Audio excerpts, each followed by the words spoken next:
आखिर अनुषा ने उर्वशी की कंपनी ज्वाइन कर ली। मेडिकल चेकअप और रिपोर्ट केवल एक बहाना था। डॉक्टर ने वही रिपोर्ट दिया जैसा उर्वशी चाहती थी। अनुषा फिजिकली फिट है, ये उर्वशी जानती है। ये भी जानती है कि इन दिनों मेंटली थोड़ा सा डिस्टर्ब है। जिस कारण से डिस्टर्ब है कोई बड़ी बात नहीं है, क्योंकि ऐसा अक्सर बहुत लोगों के साथ होता है। अंदर एक जलन की भावना है जिसे कंट्रोल नहीं कर पा रही है अनुषा। इससे किसी कंपनी में काम करने में कोई फर्क नहीं पड़ेगा। वैसे भी अनुषा से काम की उम्मीद लेकर तो उसे कंपनी ज्वाइन कराने की नहीं सोची उर्वशी ने। उसे एक लेसन देना है, इसीलिए कंपनी ज्वाइन कराई है। पहले ही दिन उर्वशी के आदेश पर अनुषा को बहुत सारा जिम्मेदारी वाला काम दिया गया, जैसे मार्केट में उनकी प्रोडक्ट की कितनी सेल है और कितनी डिमांड है, उनका एक डाटा तैयार करना, जिसके अनुसार इतना प्रोडक्ट मैन्युफैक्चर किया जाए कि मार्केट में कभी भी कोई कमी ना हो। केवल दिल्ली ही नहीं, बाहर के स्टेट्स से भी सभी स्टोर से समय को प्रोडक्ट पहुंचाना और समय से पहुंचा कि नहीं उसकी पूरी रिपोर्ट तैयार करना।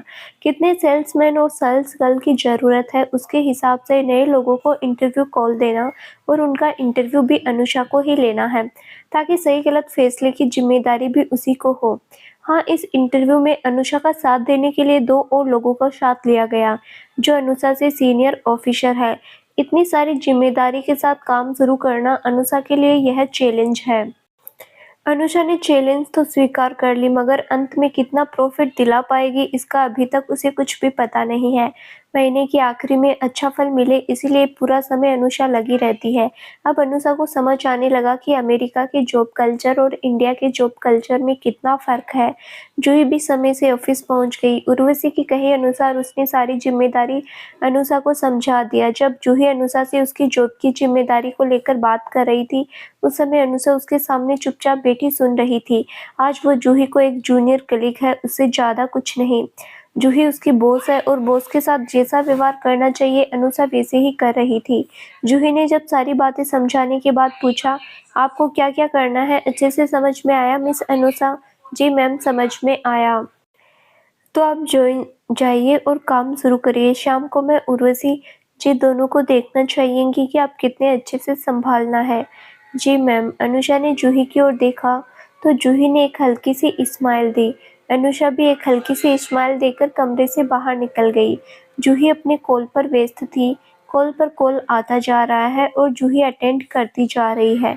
सबको निर्देश दे रही है किसे क्या करना है, कब किस कंपनी के साथ मीटिंग है, उसकी प्लानिंग सही तरीके से करना है। इतने में धीरे से दरवाज़ा खुला और जूही ने एक नज़र उठाकर देखा, उर्वशी है। जूही व्यस्त थी, इसीलिए उर्वशी आकर जूही के सामने थोड़ी देर बैठी रही। जूही ने फ़ोन पर किसी से कहा, अच्छा तो ठीक है, जैसा कहा वैसा होना चाहिए, बाकी निर्देश मैं बाद में दे दूंगी, अभी फ़ोन कर रख रही हूँ, एक ज़रूरी बात करनी है ओनर से। फ़ोन रखकर जूही ने मुस्कुराते हुए उर्वशी से कहा, गुड मॉर्निंग। सुबह सुबह यहाँ कोई ज़रूरी काम है क्या? नहीं, कोई ज़रूरी काम नहीं है, तुमसे मिलने की इच्छा हुई इसीलिए चली आई। बताओ अनुषा का क्या हाल चाल है, उसे काम समझा दिया? हाँ, समझा तो दिया, मगर मुझे ऐसा लग रहा है कि काम का प्रेशर थोड़ा ज़्यादा दे दिया हम लोगों ने। कहाँ तक संभाल पाएगी पता नहीं। मुझे थोड़ा सा बुरा भी लग रहा है, इतना काम करने की आदत तो नहीं होगी उसे। एकदम दुबली पतली सी है, कभी कभी लगता है एनीमिक है। आजकल की लड़कियों को स्लिम स्ट्रिम रहने की इतनी धुन सवार हो गई है कि ठीक से खान पान भी नहीं करती। नतीजा ये होता है कि एनीमिक हो जाती है। कभी विटामिन की कमी हो जाती है तो कभी कैल्शियम की कमी हो जाती है। जूही की बात सुनकर उर्वशी ने कहा, एक और बात, अगर इंसान के मन में जलन की भावना रखे तो उससे भी बहुत ही सी समस्या जन्म लेती है। रात को ठीक से नींद नहीं आती और तबीयत बिगड़ जाती है। तुम्हारा कहना भी काफ़ी हद तक ठीक है उर्वशी। लड़कियों को फिजिकल वर्क करने की बिल्कुल भी आदत नहीं है, इसीलिए ज़रा सा फिजिकल वर्क करना पड़े तो थोड़ी देर में थक जाती है। वैसे भी आजकल जीवन में फिजिकल वर्क काफ़ी कम हो गया है, बैठे बैठे लैपटॉप पर काम करना, जिससे दूसरी समस्या शुरू होने लगती है। इसीलिए रोज एक्सरसाइज करना बहुत ज़रूरी है। मैंने अनुषा को तो कभी घर में एक्सरसाइज करते हुए नहीं देखा। निर्भय रोज सुबह जॉगिंग के लिए जाता है, चाहे उसके साथ जा सकती है मगर कभी नहीं जाती। निर्भय से रिश्ता खराब करके रखा है तो जाएगी कैसे? छोड़ो, इस बारे में बाद में बात करेंगे, पहले हमें देखना है कि आज अनुषा कितनी सफलता से अपना काम हैंडल करती है। तुम्हारा क्या ख्याल है, कर पाएगी वो? मुझे संदेह है, फिर भी देखते हैं क्या होता है। मुझे उससे बहुत ज़्यादा उम्मीद नहीं है, उस पर मैं निर्भर भी नहीं करती। मैंने दूसरे मैनेजर को समझा दिया है, अगर अनुषा से काम नहीं बने तो उन लोगों को संभाल लेंगे। एनी हाउ मुझे तो प्रॉफिट चाहिए। अनुषा को कंपनी ज्वाइन कराने का एक ही कारण है, वो कारण है उसे अच्छा सा एक लेसन देकर समझाना कि ज़िंदगी वैसी नहीं होती जैसा एक इंसान सोचता है। चारों ओर का वातावरण कैसा है, इस पर ज़िंदगी की बहुत सारी बातें निर्भर करती है, इसीलिए हमेशा सबके साथ मेलजोल बढ़ाकर रखने में भलाई है। सफलता तो दूर की बात, चलना भी मुश्किल है। इसीलिए तो कहते हैं इंसान एक सामाजिक प्राणी है, समाज में रहकर ही जिया जा सकता है, अकेला नहीं। तुमने जो सोचा सही सोचा, मुझे तुम पर भरोसा है, पर मुझे अनुषा पर कभी कभी दया आती है। जबरदस्ती उसने ये मुसीबत अपने सिर ओढ़ ली, क्या जरूरत थी उसे ये सब करने की? निर्भय के साथ कंधा मिलाकर अच्छे से चलती और घर परिवार वालों के साथ मिलकर रहती तो कितना प्यार मिलता उसे सबसे। नादानी करके अपना सब कुछ खो दिया। जूही के चेहरे पर तनाव और माथे पर सिकन। जूही को तनाव में देखकर उर्वशी ने कहा, टेंशन मत करो जूही, जो भी हो रहा है हमेशा के लिए नहीं हो रहा है। अनुषा अगर इस बीच अपने आप को बदल देती है तो वो अपनी कंपनी में निर्भय के साथ काम करने लगेगी। तब तक तो हमें थोड़ा सा धैर्य रखना पड़ेगा और सहना भी पड़ेगा। उसके साथ ऐसा कुछ नहीं होने देंगे कि उसे कोई नुकसान हो। मैं समझ रही हूँ, मगर कभी कभी मन नहीं मानता। क्या जरूरत थी इस लड़की को सबके साथ इतना बुरा व्यवहार करने की, सबसे रिश्ता खराब करने की? अगर वैसा नहीं करती तो उसे ये परीक्षा भी नहीं देनी पड़ती। इसीलिए कहते हैं ना कि इंसान को ज़्यादा सुख मिल जाता है तो सुख बर्दाश्त नहीं होता और खुद ब खुद इंसान फूलों की सेज छोड़कर कांटों पर चलने लगता है और पाँव लहूलुहान हो जाते हैं। जरा आहिस्ता बोलो, दीवारों के भी कान होते हैं। कहीं अनुषा ने सुन लिया तो हमारी बनी बनाई प्लानिंग फेल हो जाएगी। हमें थोड़ी सावधानी रखनी पड़ेगी, वरना हम उसे कैसे सुधारेंगे? उसे सुधारना, उसमें परिवर्तन लाना बहुत आवश्यक है, वरना इतना सुंदर चोपड़ा विला और उसके अंदर की शांति कैसे बनी रहेगी? इसीलिए मैं चाहती हूँ कि हमने जो भी प्लानिंग बनाई है वो सही तरीके से काम करे। उसको कानो कान भनक न लगे कि सब कुछ पूर्व निर्धारित है। उर्वशी और भी कुछ कहने जा रही थी, इतने में जूही की नज़र दीवार पर पड़ी तो उसने आंखों से इशारा किया चुप होने का, क्योंकि दरवाजे पर अनुषा खड़ी है। कितनी देर से खड़ी है दोनों को नहीं पता। जूही ने तुरंत बात बदलते हुए कहा, आइए आइए मिस अनुषा, अंदर आइए। कब से खड़ी है, अंदर क्यों नहीं आई? अनुषा ने कोई जवाब न दिया, न कदम बढ़ाया। वहीं खड़ी होकर मन ही मन सोच रही थी, क्यों बताऊं कब से खड़ी हूँ? जब से भी खड़ी हूँ मैंने बहुत सारी बातें सुन ली है। आप लोगों ने जानबूझकर प्लानिंग करके मुझे इस मुसीबत में डाला। इसीलिए उर्वशी आंटी ने मुझे जॉब ऑफर किया था। मुझे भी जॉब की ज़रूरत थी, इसीलिए मैंने भी तुरंत हाँ कर दी। मैंने कभी सोचा ही नहीं था कि आप दोनों ने मिलकर मेरे साथ ऐसा खेल खेल सकती है। मैं भी देखती हूँ आप लोग और क्या क्या कर सकती हैं। मैं भी कोई कम नहीं हूँ जो आपके सामने कमज़ोर पड़ जाऊंगी। कभी पता भी नहीं लगने दूंगी कि मैंने आपकी बातें सुन ली है। खड़ी क्यों है मिस अनुषा, अंदर आ जाइए, बताइए किस लिए आई है? उर्वशी ने मुस्कुराने की कोशिश करते हुए कहा। अनुषा आकर उर्वशी और जूही के पास खड़ी हो गई तो जूही ने कहा, बैठिए। हाथ में फाइल लेकर आई है, इसका मतलब कुछ पूछना है आपको? हाँ, मैं एक जगह अटक गई हूँ, थोड़ा समझा दीजिए कि वहाँ पर मुझे क्या करना है। इसके लिए आप मेरे पास क्यों आई है? आप सीनियर ऑफिसर से पूछ लेती, हमेशा जीएम के पास आने की कोई आवश्यकता नहीं है। जूही ने थोड़ा सा नाखुश होते हुए कहा, क्योंकि उसको लग रहा है कि अनुषा ने उसकी बातें सुन ली है। हाँ, जूही ने बिल्कुल सही कहा, हमेशा जीएम और ओनर के पास आने की आवश्यकता नहीं है। किसी भी मैनेजर को ये शोभा नहीं देता। मैनेजर से ऊपर जो सीनियर मैनेजर है वो किस लिए होता है? आप ऑफिस में आकर भूल जाइए कि मिस उर्वशी और मिस जूही आपकी कोई रिश्तेदार है। आप यहाँ पर तब तक नहीं आ सकती जब तक आपको बुलाया ना जाए। ऑफिस के कायदे कानून मानकर चलना पड़ेगा, आप अपनी मनमानी नहीं कर सकती। यहाँ पर उर्वशी भी नाखुश थी, इसीलिए थोड़ा कड़वी और रुखी आवाज में कहा, क्योंकि उसे भी शक है कि अनुषा ने काफ़ी बातें सुन ली है।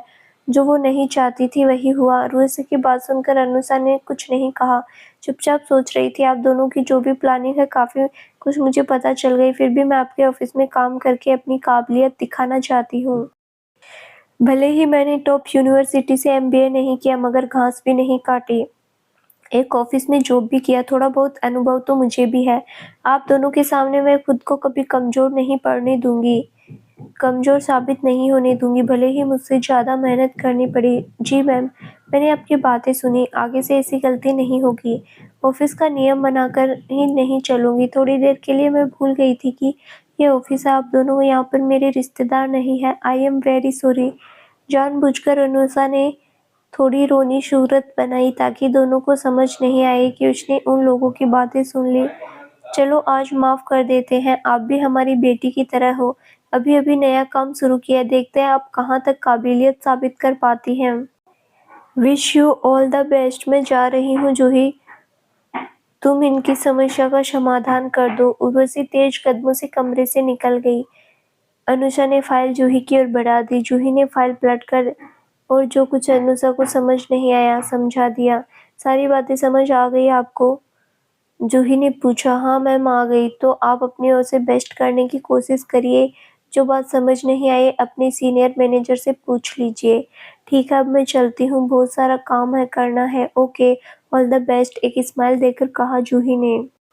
अनुषा ने भी एक स्माइल दिया और कमरे से निकल गई। जाते-जाते सोचने लगी, आप दोनों इतनी कनिंग है, मैंने कभी सोचा भी नहीं था। बिल्कुल टिपिकल सासू माँ, बहू के साथ बदला ले रही है। इसीलिए तो कहते हैं बहू कभी बेटी नहीं बन सकती, सास कभी माँ नहीं बन सकती।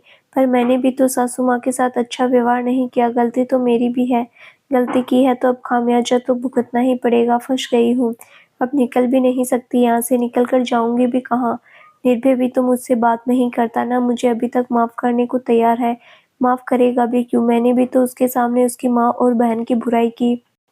जब मैं खुद बेटी बनकर सासू माँ को माँ नहीं समझ पाई तो वो क्यों मुझे बेटी समझने लगी?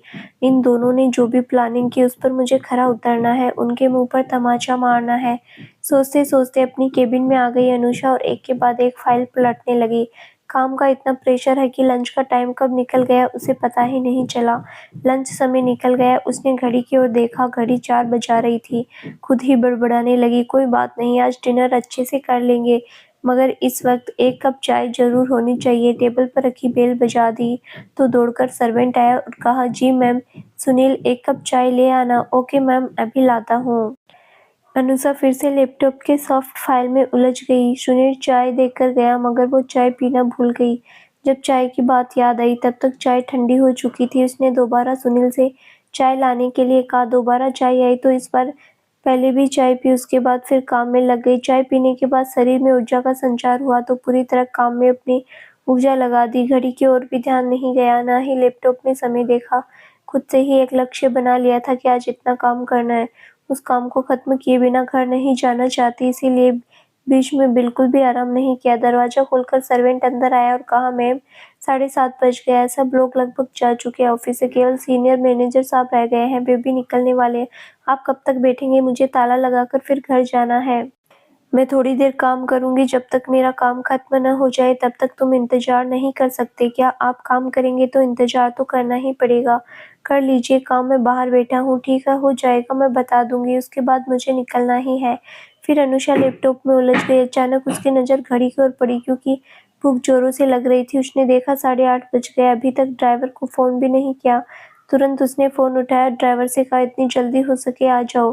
ड्राइवर ने कहा, मैडम जी मैं आधे घंटे से बाहर इंतजार कर रहा हूँ, आप आ जाइए। मुझे तो जूही मैम साहब ने भेजा आपको जल्दी से घर जाने के लिए। सब लोग आपके लिए डिनर का इंतजार भी कर रहे हैं। अच्छा, मैं अभी आती हूँ। अपना ब्रीफकेस समेटकर जल्दी से अनुषा बाहर निकल पड़ी। भूख इतनी जोर की लगी थी कि थोड़ी सी कमजोरी महसूस हो रही है। सुबह भी उसने ज्यादा कुछ नहीं खाया था। जल्दी में दिन भर 2 कप चाय के अलावा और कुछ नहीं मिला। जैसे ही ड्राइवर ने गाड़ी स्टार्ट कर दी तो उसकी आंखें बोझिल होने लगी। कार की सीट से सिर टिकाकर आंखें बंद की तो नींद आ गई। चोपड़ा विला के सामने आकर ड्राइवर ने जैसे ही ब्रेक मारी तो एक झटका लगा। उसकी आंखें खुली, कार से निकलकर गेट के पास आई तो दरबान ने गेट खोल दिया। ड्राइवर हॉल में प्रवेश करके देखा, वहां पर कोई नहीं है। वो तेज कदमों से चलकर अपने कमरे की ओर बढ़ गई। घर पहुंचकर हाथ मुंह धोकर तरोताजा होकर एक बार अनुषा ने सोचा, सबके साथ बैठकर डिनर करेगी। फिर दूसरे ही क्षण ऑफिस की बातें याद आते ही उसने अपना विचार बदल दिया। भूख जोरों की लगी है, फिर भी चुपचाप अपने बिस्तर पर लेट गई। इधर सब लोग इंतजार कर रहे हैं कि कब अनुषा आएगी, कब डिनर करेंगे। अनुषा घर पहुंच गई है तो पता चल गया सबको, क्योंकि ड्राइवर लौट कर आ गया और कार की चाबी आदित्य को दे दी। यही सब सोचकर बैठे हैं कि फ्रेश होकर डाइनिंग रूम में आ जाएगी अनुषा, मगर जब 9 बजे तक नहीं आई तो सब बेचैन हो उठे क्योंकि सबके पेट में चूहे कूद रहे थे। अधीर होकर निर्भय ने कहा, मम्मा बहुत ज़्यादा बैठा नहीं जाता मुझसे, मैं खा लेता हूँ, आप लोगों को जब खाना आप साथ खा लेना। आपने मुझसे रिक्वेस्ट की इसीलिए मैं इतनी देर तक बैठा रहा, नहीं मैं बैठा जाता मुझसे। मुझे भी थकान हो रही है, खाकर थोड़ी देर आराम कर बैठना चाहता हूँ। ठीक है बेटा, तुम खा लो। आदि तुम भी खा लो, मैं देख कर आती हूँ अनुषा अभी तक क्या कर रही है। जूही ने धीरे से कमरे का दरवाजा खोला। अनुषा चुपचाप करवट लेकर लेटी हुई है या सो रही है, जूही को पता नहीं। दरवाजा खोलने की आवाज़ आई तो अनुषा समझ गई कि कोई तो आया, मगर उसने पलट कर नहीं देखा। अनजान बनकर चुपचाप लेटी रही। उसे इतना अनुमान तो हो गया कि जरूर सासू माँ आई होगी, क्योंकि निर्भय तो आएगा नहीं और ससुर जी भी नहीं आएंगे। बिस्तर के पास आकर जूही ने धीरे से कहा, अनुषा तुम सो रही हो क्या? जूही की आवाज़ सुनकर भी अनुषा ने कोई जवाब नहीं दिया। तो जूही ने उसके कंधे पर हाथ रखा और धीरे से फिर कहा, अनुषा सो रही हो क्या? नाटक करते हुए एक जुम्हाई लिया अनुषा ने और जूही की ओर देखकर कहा, बहुत जोर से नींद आ रही थी मोम, इसलिए थोड़ी देर लेट ली, थकान भी लग रही है। अच्छा उठो, चलो डिनर करने, हम लोग तुम्हारा आने का इंतजार कर रहे थे। आप लोग खा लीजिए मोम, मुझे अभी नहीं खाना है। क्यों नहीं खाना है? भूख तो लगी होगी तुम्हें। चलो उठो, उठ कर आओ, मैं जाकर खाना लगाती हूँ। मैंने ऑफिस में कुछ खा लिया था मोम, क्योंकि मुझे बहुत भूख लग रही थी। अभी भूख नहीं है, आप लोग खा लीजिए। जब मुझे भूख लगेगी तो मैं उठकर खा लूंगी, अभी मुझे सोने का मन कर रहा है। अनुषा ने बहाना बनाया क्योंकि उसका मन सुबह का बदला लेने के लिए बेताब है। जूही डाइनिंग रूम में गई तो आदित्य ने पूछा, क्या वह अनुषा नहीं आई? कह रही है मुझे भूख नहीं है, आप लोग खा लीजिए। भूख लगी तो बाद में खा लूंगी, तब तक तो सारा खाना ठंडा हो जाएगा। भूख क्यों नहीं है? इतनी मेहनत करने के बाद तो भूख लग ही जाती है। आदित्य ने चिंता व्यक्त की। कुछ नहीं पापा, उसका नाटक फिर से शुरू हो गया। जॉब पक्की हो गई, अब फिर से नाटक करने लगी। मुझे तो पहले से ही शक था जॉब के लिए। एक दिन सबसे मीठी मीठी बातें कर रही थी, फिर हो गया ना शुरू नाटक। निर्भय, हमेशा ऐसा मत बोला करो, ऐसा लगता है तुम्हारी वाइफ नहीं है, दुश्मन है। उसने ऑफिस में कुछ खा लिया इसीलिए भूख नहीं है। जूही ने निर्भय को डांट दिया। मोम, आप बहुत नरम दिल की है, बस 2 दिन में ही सब भूल गई। उसका यहाँ पर कौन है? हम अगर उसके साथ ऐसा करेंगे तो बेचारी कहाँ जाएगी? ये बात तो उस बेचारी को भी सोचना चाहिए मोम।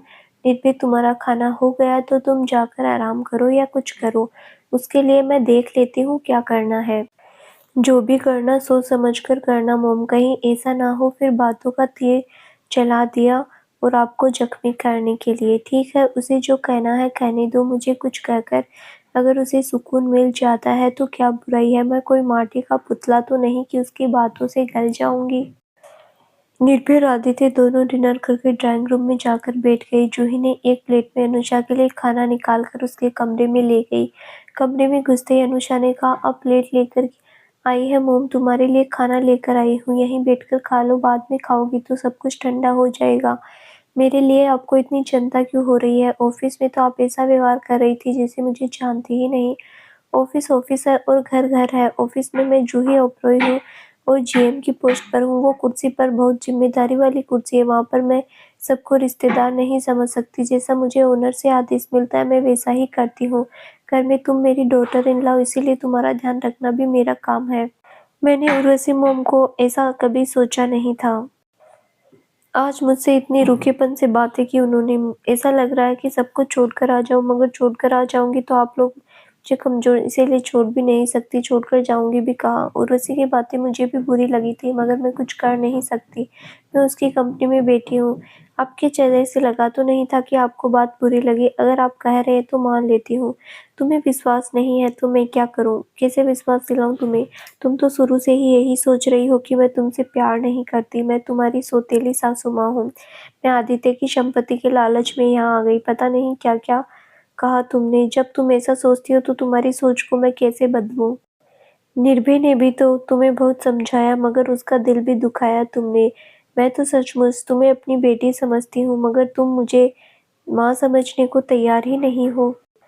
एक बात बताइए, आज तक कोई सासू माँ कभी माँ बनी है या फिर कोई बहू बेटी बन पाई? नहीं बन पाई तो तुम बनकर दिखा दो, सास-बहू के रिश्ते की परिभाषा बदल दो। सब कुछ एक तरफ़ा तो नहीं होता, दोनों हाथों से ताली बजती है। हाँ, मुझे पता है, एक हाथ मेरा तो एक तुम बढ़ाकर देखना कितनी ज़ोर से ताली बजेगी। मगर तुम तो खुद को बदलने के लिए तैयार ही नहीं हो। उस दिन सुबह-सुबह सबके साथ नाश्ता करके सबको इतना खुश कर दी, मगर आज फिर तुमने सबका दिल दुखा दिया। इस तरह मनोदशा में इतना उतार-चढ़ाव आएगा तो किसी रिश्ते को कैसे बाँध कर रख पाओगी? आज ऑफ़िस में बात ही कुछ ऐसी हो गई कि मेरा मूड बिल्कुल बिगड़ गया। उर्वशी की बातों को दिल से क्यों लगाती हो? वो ओनर अपने स्टाफ से कभी-कभी रूखेपन से बात करती है। इसका अर्थ ये तो नहीं कि उसकी बातों को दिल से लगा लेंगे। उसे तुम वहाँ पर अपना रिश्तेदार क्यों समझ रही हो? इतनी बड़ी कंपनी चलाती है तो उसे स्ट्रिक्ट रहना पड़ता है। इसे तो तुम्हें प्रैक्टिकली लेना चाहिए, इमोशनली नहीं। केवल वही बात तो नहीं, कुछ और बात हुई है जिससे मेरा दिल खट्टा हो गया। और क्या बात हुई है? अगर ऐसी कोई बात हुई है तो तुम मुझसे शेयर कर सकती हो। किसी स्टाफ ने अगर बुरा व्यवहार किया तो मैं उसे समझा दूँगी। मेरी बातों लोग अमान्य नहीं करेंगे, दूसरों की बातों का क्यों बुरा मानूँ? बात अगर अपनों की होती हो तो उसे सहजता में लेने में थोड़ी परेशानी होती है। अपनी बात कहकर अनुषा जूही की ओर देखने लगी, उसके चेहरे का हाव-भाव देखने के लिए। अनुषा की बात सुनकर जूही के मन में शंका आई, कहीं इसने हम दोनों की बातें सुन तो नहीं ली? अगर सुन ली तो इसे बहुत बुरा लगेगा। हम दोनों की बातें सुनकर इसके दिल को ठेस तो लगेगी, क्योंकि जो भी होगा आखिरकार हम दोनों ही इसकी सासू माँ हैं। अनुषा को कुछ समझना है, इसीलिए खुद को संभालते हुए जूही ने कहा, मैंने पहले भी कहा, फिर कह रही हूँ, ऑफिस में तुम्हारा कोई अपना नहीं है, सब कलीग है, इसलिए किसी की बातों को दिल से लगाना बिल्कुल बचपना है। Be mature Anusha. अब तुम्हें सब लोगों के साथ मिलकर ही काम करना होगा। एक जगह रहने से कई बातें होती हैं, क्योंकि सबके विचार अलग-अलग होते हैं। विचारों की टकराट होगी, मगर कोई बात दिल से मत लगाना। मुझे पता है वहाँ पर मेरा अपना कोई हक नहीं है, वास्तविकता यही है, मगर थोड़ा-सा भावुक होकर सोचूँ तो आपसे और उर्वशी मॉम से मैं अपने रिश्ते को नकार तो नहीं सकती। हाँ, तुम्हारा कहना सच है। अगर हमने ऐसा कह दिया तो तुम इतना दिल से लगा रही हो, आप खुद ही सोचकर देखिए, आपको पता चल जाएगा आपने क्या कहा क्या नहीं। मैं अपने मुंह से कुछ कहना नहीं चाहती। अनुषा की बात सुनकर जूही फिर सोचने के लिए मजबूर हो गई। इसका मतलब अनुषा ने हमारी कुछ बातें सुनी है, तभी इतनी प्रतिक्रिया दे रही है। सुनी है तो सुनने दो, सुनकर उसे समझ आना चाहिए कि वो कहाँ पर गलत है। धीरे धीरे उसे ये भी समझ आ जाएगा कि अगर हमने कोई कदम उठाया तो उसकी भलाई के लिए।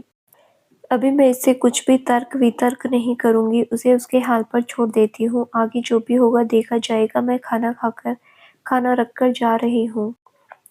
तुम्हें जब भूख लगे तो खा लेना। मैंने भी अभी तक कुछ नहीं खाया, मुझे भी थोड़ा-सा खाना है। अनुषा के उत्तर का इंतजार किए बिना जूही के कमरे से बाहर निकल गई। अनुषा के पेट में चूहे कूद रहे थे, मगर अभिनय करना भी ज़रूरी था।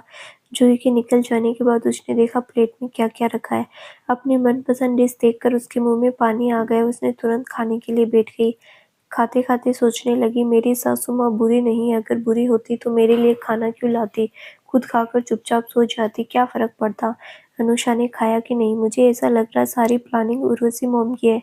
सासू माँ को उनकी बातें माननी पड़ती क्योंकि उनकी बॉस है। मुझे लगता है सासू माँ उर्वशी मॉम के सामने बहुत सीधी पड़ जाती है। अगर उर्वशी मॉम क्लेवर नहीं होती तो कभी भी इतनी बड़ी कंपनी नहीं चला सकती थी। हाँ, ज़रूर उन्हीं की प्लानिंग है, क्योंकि जॉब का ऑफ़र भी तो उन्होंने ही दिया है। जो भी हो मुझे धीरे-धीरे सब पता चल जाएगा। आज समय मेरी परीक्षा ले रहा है तो कल समय ही खुद बताएगा कि कौन सही है, कौन गलत। मैं जितना हो सके अपना काम ईमानदारी से करके अच्छा रिज़ल्ट देने की कोशिश करूँगी। खुद को साबित करूँगी। बाकी सब ईश्वर पर छोड़कर अपने काम में मन लगाऊँ तो सफलता ज़रूर मिलेगी। निर्भय अपने कमरे में जा रहा था। अनुषा के कमरे का दरवाज़ा खुला हुआ था। जाते समय निर्भय ने देखा अनुषा बैठकर आराम से खाना खा रही है। अनुषा का ये नाटक निर्भय को बिल्कुल भी अच्छा नहीं लगा। वो सोचने लगा, इसका मतलब मम्मा खाना लेकर आई थी।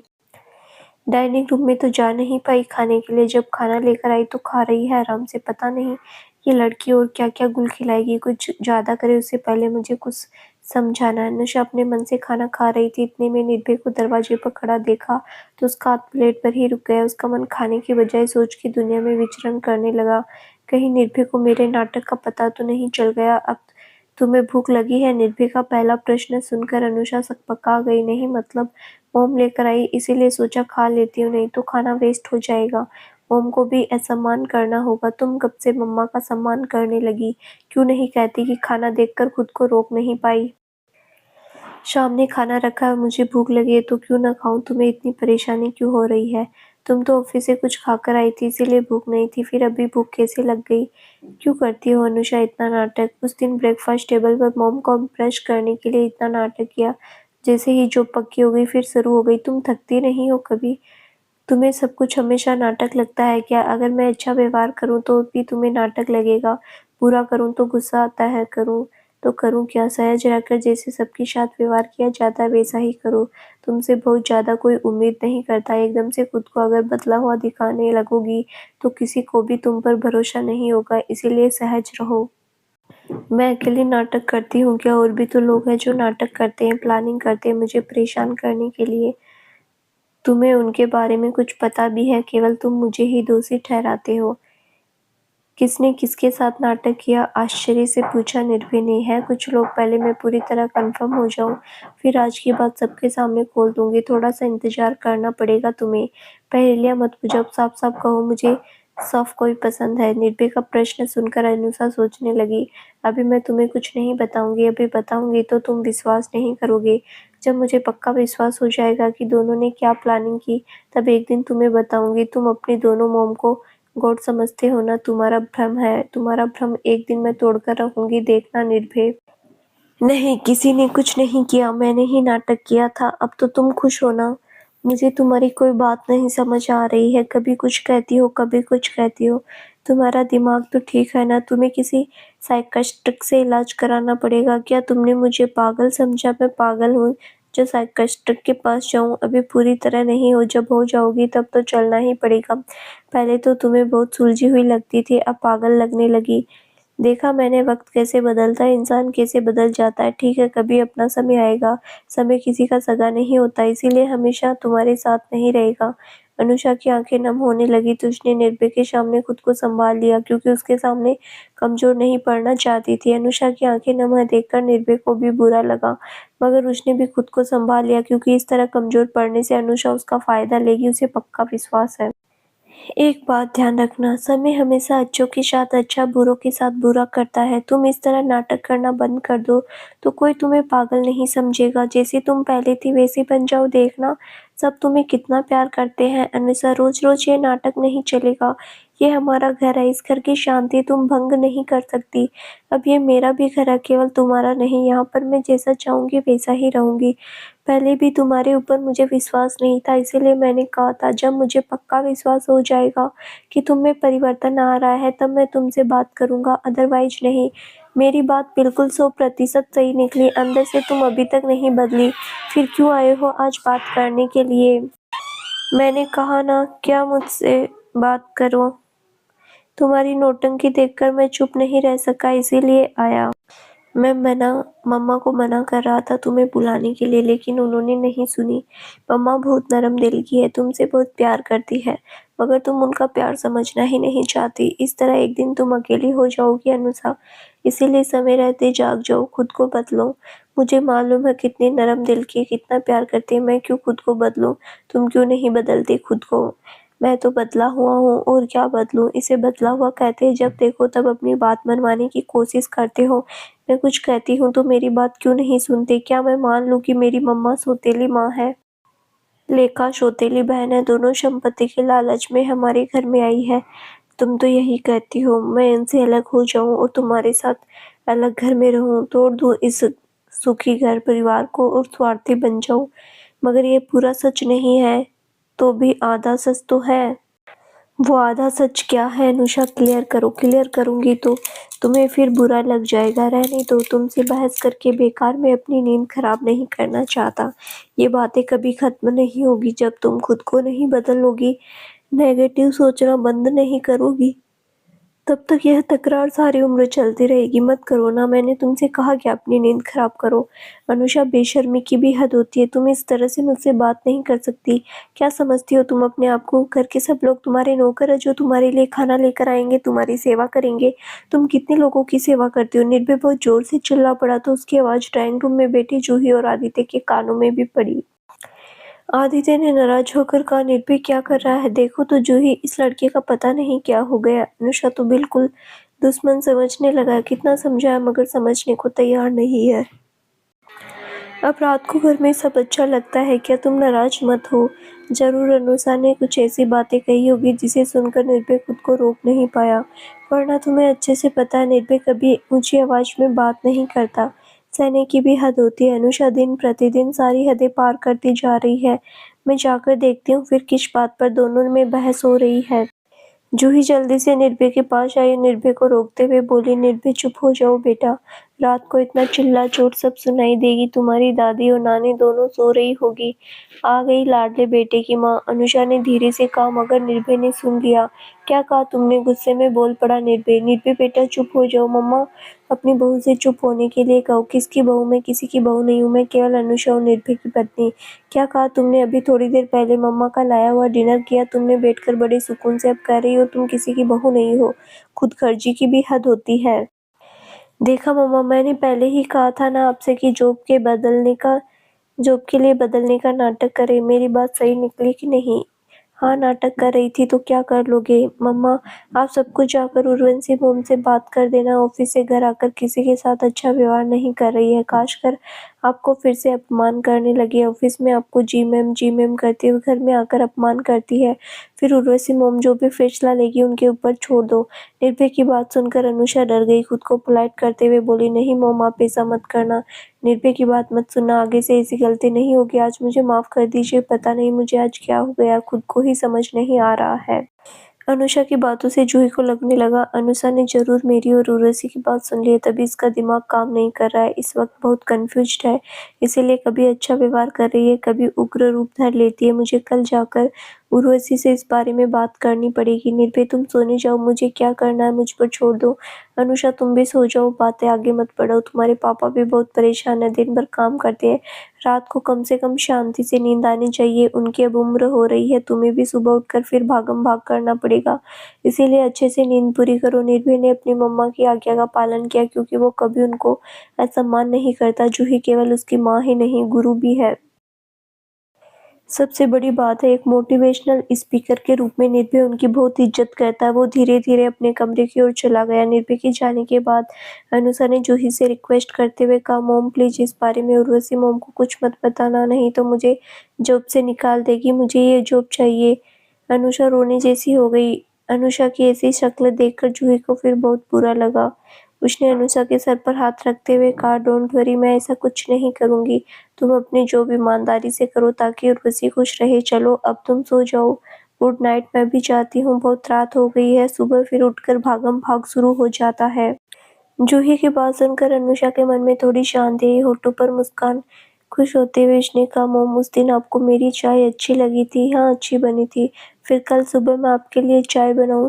तुम्हारी इच्छा हो तो बना लेना, सब लोग खुश हो जाएंगे। मुस्कुराते हुए जूही ने कहा तो अनुषा के होठों पर मुस्कान खिल उठी। जूही अपने बेडरूम की ओर बढ़ गई। अनुषा भी एक चैन की सांस लेकर सोने की कोशिश करने लगी। अनुषा के व्यवहार के कारण दिन प्रतिदिन निर्भय और अनुषा के बीच की दूरी बढ़ने लगी।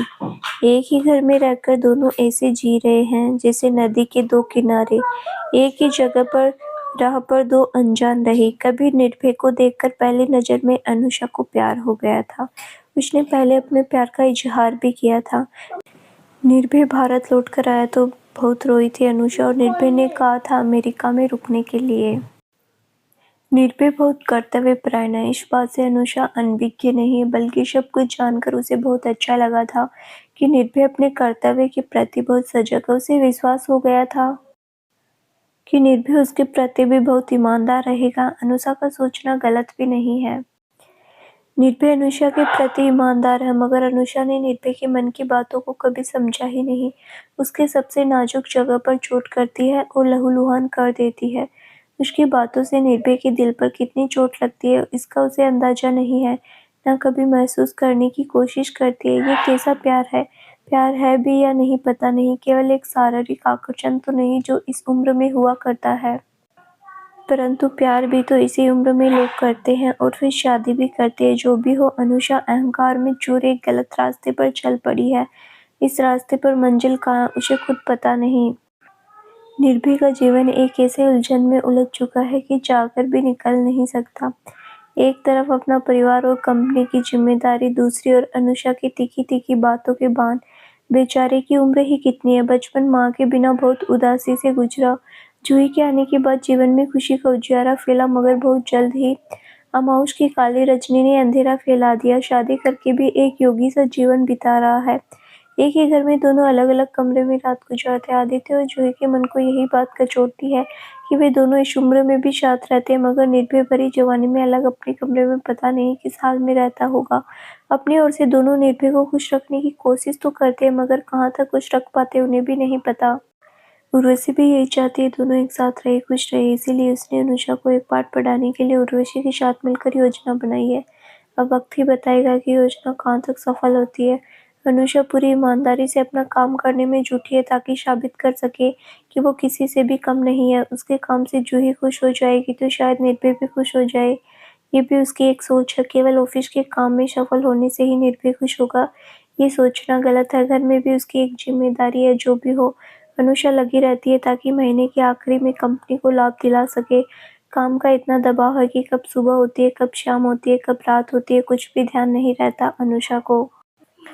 आजकल तो सबके साथ बैठकर खाने और बात करने में भी उसे फुर्सत नहीं है। सुबह जल्दी ब्रेकफास्ट लेकर निकल जाता है और रात को सब लोग जब खा चुके होते हैं तब घर आती है। उसके बाद डिनर करती है, डिनर करके फिर अपने कमरे में चली जाती है। बिस्तर पर जाते ही आंखें बोझिल होने लगती है और लुढ़क जाती है। देखते देखते 1 महीना बीत गया। मासिक समीक्षा में लाभ का प्रतिशत देखकर उर्वशी खुश हुई, मगर ये देखकर दुखी भी है कि अनुषा ऑफिस के काम के अलावा अपने परिवार के प्रति जो जिम्मेदारी है वो भूलती जा रही है। जिस घर की खुशी के लिए उर्वशी ने योजना बनाई है, वही घर आज अनुषा को एक झलक देखने के लिए तरस रहा है। अनुषा की दिनचर्या के बारे में बीच बीच में जूही से उर्वशी को पता चलता रहता है। उर्वशी सुनकर बिल्कुल भी खुश नहीं है, मगर प्रतीक्षा में है कि कभी वो सुबह आएगी। ये सच है कि घर की एक असफल बहू उर्वशी की कंपनी में एक सफल मैनेजर साबित हुई। उर्वशी की कंपनी को एक अच्छा मैनेजर मिल गया, मगर जूही के परिवार को क्या मिला? परिवार की बात छोड़ भी दी जाए तो निर्भय को क्या मिला? जरूरी तो नहीं सभी जूही की तरह घर और ऑफिस दोनों मैदान में विजयी सिपाही हो, निर्भर करता है व्यक्ति विशेष पर।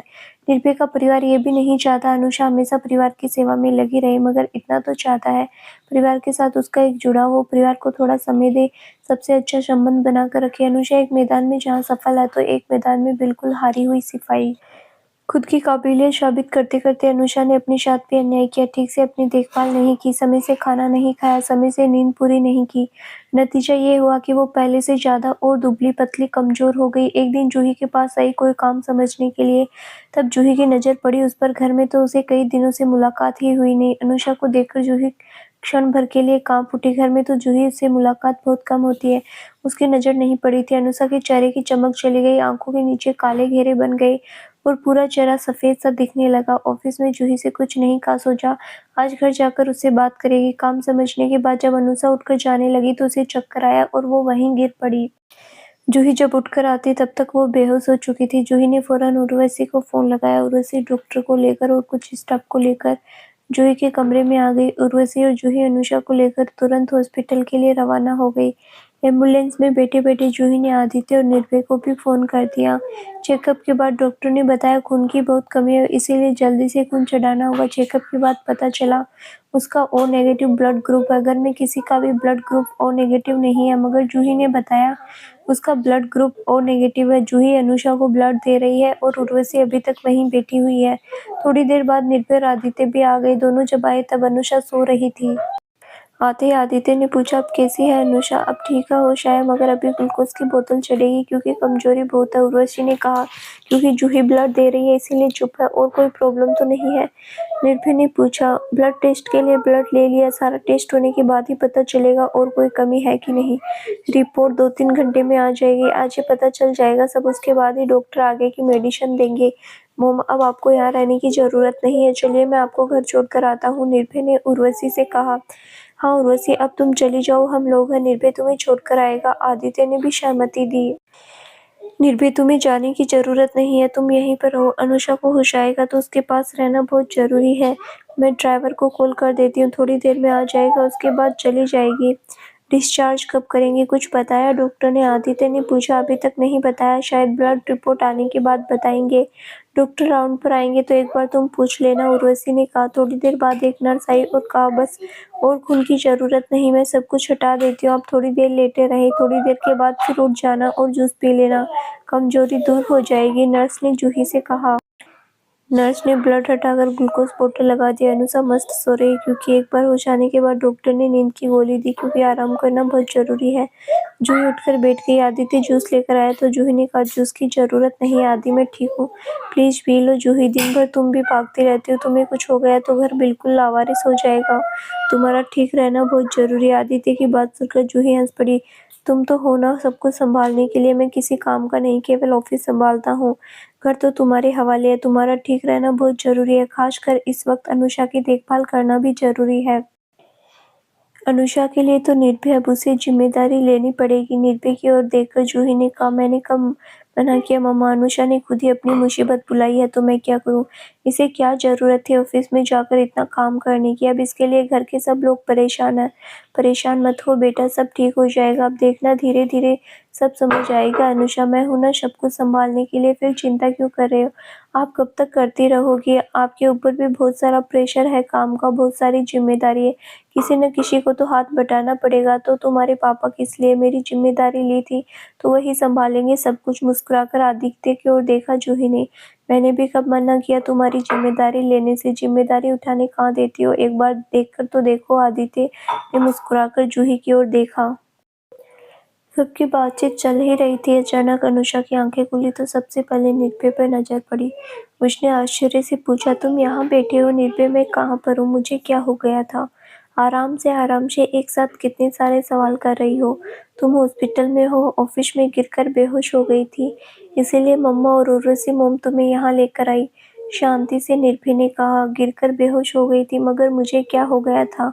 मुझे तो कुछ याद नहीं है, कुछ याद करने की कोशिश करो, शायद याद आ जाए। हाँ, इतना याद है कि मैं मोम के पास गई थी कुछ काम समझने के लिए, उसके बाद क्या हुआ मुझे याद नहीं। मम्मा के सामने ही तो तुम गिर पड़ी थी। लेकिन मुझे क्या हो गया था, क्यों गिर पड़ी थी? तुम्हारे शरीर में खून की बहुत कमी, इसीलिए चक्कर आ गया था, गिर पड़ी थी। इस बार आदित्य ने कहा, ब्लड की कैसे कमी हो गई? मैं तो अच्छी खासी ऑफिस से निकली थी सुबह, तो मुझे कुछ नहीं लग रहा था। जब तुम मेरे पास आई थी तब तुम्हारे चेहरे पर मेरी नज़र पड़ी थी, क्योंकि घर में बहुत दिनों से तुमसे मुलाकात नहीं हो पाई थी। तुम्हारा चेहरा देखकर मुझे भी तभी लगा था कि तुम में खून की कमी है, क्योंकि चेहरा बिल्कुल सफ़ेद सा दिख रहा था, आंखें के नीचे काले घेरे बन गए। मुझे लगता है तुमने ठीक से खाना नहीं खाया और समय से नींद नहीं ली, जूही ने चिंता व्यक्त करते हुए कहा। मॉम, खाना तो खाती थी, फिर ऐसे कैसे हो गया? जितना तुम्हारे शरीर को चाहिए उतना तुमने खाया नहीं, केवल भूख मिटाने के लिए खाना जरूरी नहीं है, खाना पौष्टिक भी होना चाहिए। मेरे हिसाब से तुमने फल बिल्कुल भी नहीं खाया, निर्भय ने चिंता व्यक्त की। निर्भय बिल्कुल सही कह रहा, तुमने खाना तो खाया मगर पौष्टिक खाना नहीं खाया। शरीर को green vegetables, fruits, dry fruits, दूध, दही आदि की जरूरत होती है, वो तुमने बिल्कुल भी नहीं खाया होगा। जूही ने फिर समझाया। हाँ मोम, जल्दी जल्दी में मैं सुबह थोड़ा बहुत खाकर निकल रही थी, लंच अक्सर स्किप हो जाता था, काम के प्रेशर के कारण रात को देर से पहुंचती थी, थोड़ा कम खाती थी, मुझे फ्रूट्स वगैरह खाने का तो समय ही नहीं मिलता था।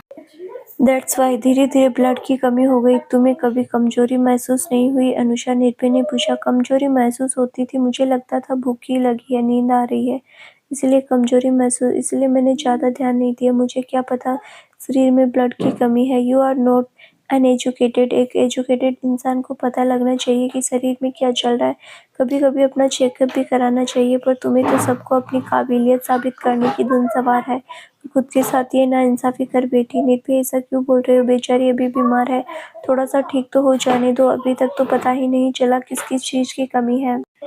ब्लड रिपोर्ट आने दो, फिर सही दवाइयाँ लेने से सब ठीक हो जाएगा। इसे कुछ दिन आराम करने की ज़रूरत है, इसीलिए घर में कुछ दिन आराम करेगी। पहले डॉक्टर कब डिस्चार्ज करते हैं ये देखते हैं, जूही ने निर्भय को टोका। अभी तो मुझे ठीक लग रहा है मोम, आराम करूंगी तो मुझे जो टारगेट मिला है उसे पूरा कैसे करूंगी? तुम मेडिकल लीव ले लेना, उसके बाद जाकर टारगेट पूरा करना। इससे तो गलत इम्प्रेशन पड़ेगा मोम, मैं नहीं चाहती मेरे काम करने की क्षमता पर कोई गलत इम्प्रेशन पड़े। किस पर गलत इम्प्रेशन पड़ेगा? उर्वशी और मैं दोनों ही तुम्हारे बॉस हैं, हम दोनों को मालूम है तुम्हारी कंडीशन क्या है। जूही ने अनुषा को समझाने की कोशिश की।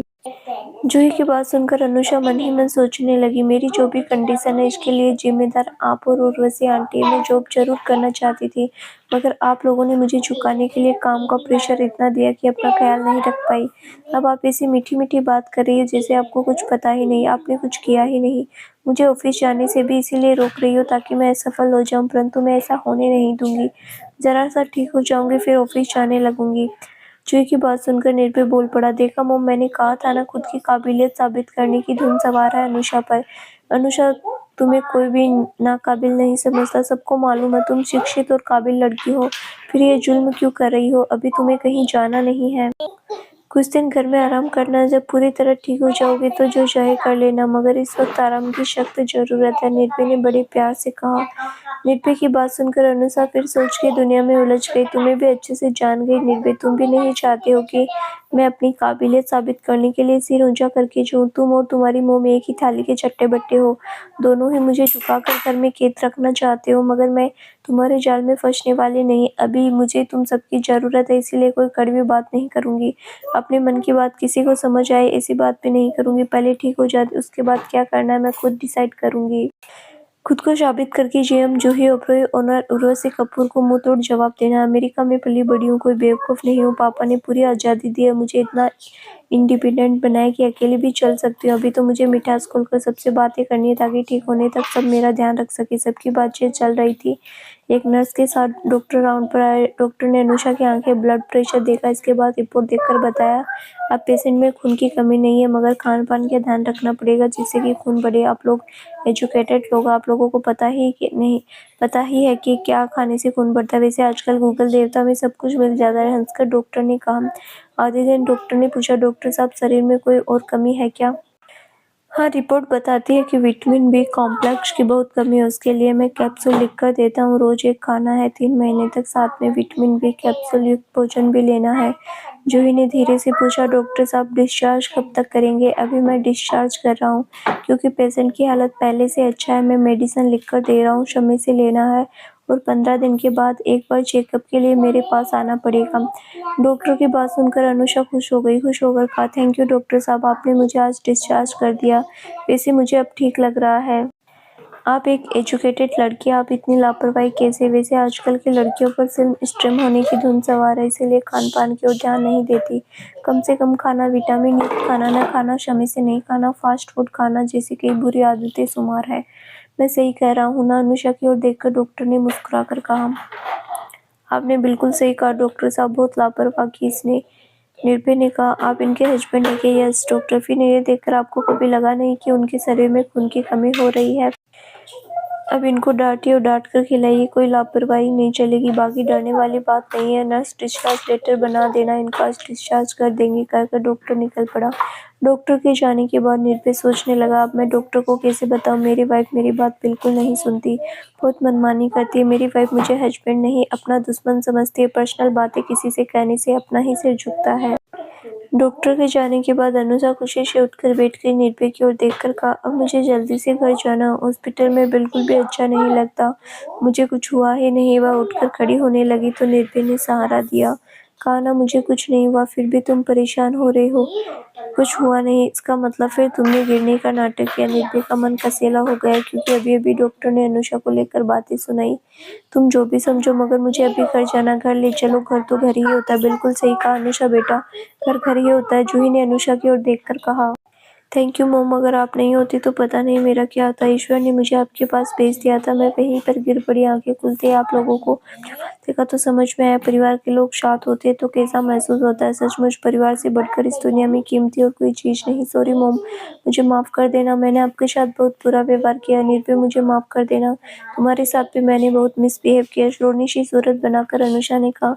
अनुषा के पास आकर कंधे पर हाथ रखते हुए जूही ने कहा, सुबह को बुलाकर शाम को लौट कर आए तो उसे भूला नहीं कहते बेटा। तुमने महसूस किया कि परिवार की अहमियत क्या है, यही बहुत बड़ी बात है। निर्भय, अब इसे सहारा देकर गाड़ी तक ले चलो।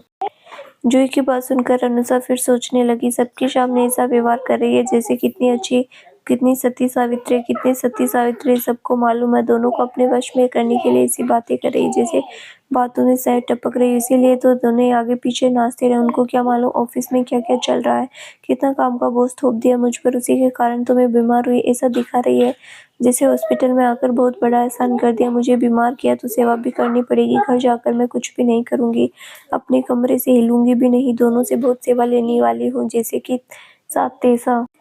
इधर निर्भय भी अपनी सोच की दुनिया में खो गया। ऐसा लग रहा है अनुषा में बदलाव आ रहा है। थोड़ी सी तबीयत खराब होकर भी अगर उसमें बदलाव आया तो मुझसे ज़्यादा खुश कोई नहीं होगा। उसे समझ में आ रहा कि बुरे वक्त में मम्मा ही काम आई, इसीलिए तो हमसे माफ़ी मांग रही। चलो देर आए दुरुस्त आए तो सही।